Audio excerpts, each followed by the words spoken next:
അസ്സലാമു അലൈക്കും വറഹ്മത്തുള്ളാഹി. ബഹുമാനമുള്ള മുഅ്മിനീങ്ങളെ, അല്ലാഹു സുബ്ഹാനഹു വ തആല നമ്മൾ ഓരോരുത്തരെയും അല്ലാഹു സ്വീകരിക്കട്ടെ.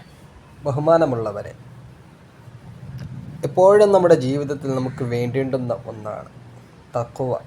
തഖ്വയില്ലാതെ നമ്മുടെ ജീവിതം എന്താവൂല, പൂർണ്ണമാവുകയില്ല.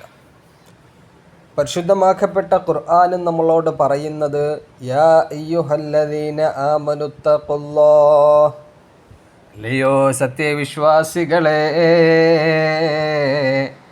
നിങ്ങൾ അള്ളാഹുവിനെ സൂക്ഷിക്കണേ. എങ്ങനെ? അള്ളാഹുവിനെ വെറുതെ ചുമ്മാ സൂക്ഷിക്കാനാണോ? അല്ല.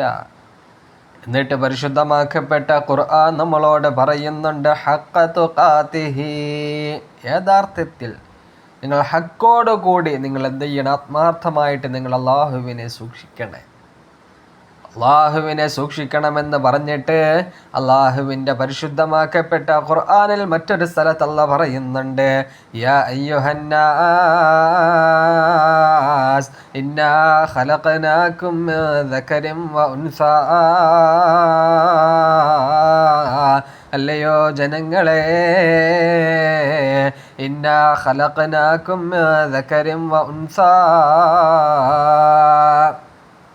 തീർച്ചയായിട്ടും നിങ്ങൾ ഒരു ആണിൽ നിന്നും പെണ്ണിൽ നിന്നുമാണ് സൃഷ്ടിച്ചിരിക്കുന്നത്. ഇന്നാ ഖലഖനാകും മിൻ ദക്കരിൻ വ ഉൻസാ വജഅൽനാകും ശുഉബൻ വ ഖബായില, എന്നിട്ട് നിങ്ങളെ പല ഗോത്രക്കാരും പല വർഗ്ഗക്കാരുമാക്കി അല്ലാഹു മാറ്റിയിരിക്കുന്നു. പല ദേശക്കാരായി, പല ഭാഷക്കാരായി, പല പല സ്ഥലങ്ങളിൽ പല പല ദേശത്ത് നിങ്ങൾ ജീവിക്കുന്നുണ്ട്.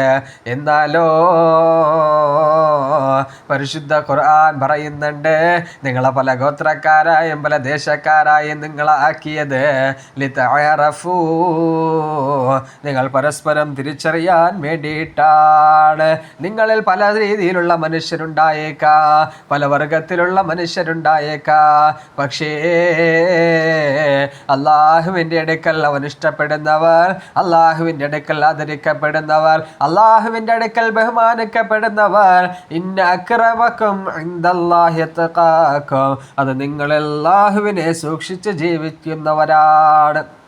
അല്ലാഹുവിനെ വളരെ ആത്മാർത്ഥതയോടുകൂടി അള്ളാഹുവിനെ സൂക്ഷിച്ച് ജീവിക്കുന്നവരാണ് അള്ളാഹുവിൻ്റെ അടുക്കൽ ആദരിക്കപ്പെടുന്നവർ, അള്ളാഹുവിൻ്റെ അടുക്കൽ ബഹുമാനിക്കപ്പെടുന്നവരെന്ന് അള്ളാഹുവിൻ്റെ പരിശുദ്ധമാക്കപ്പെട്ട ഖുർആൻ.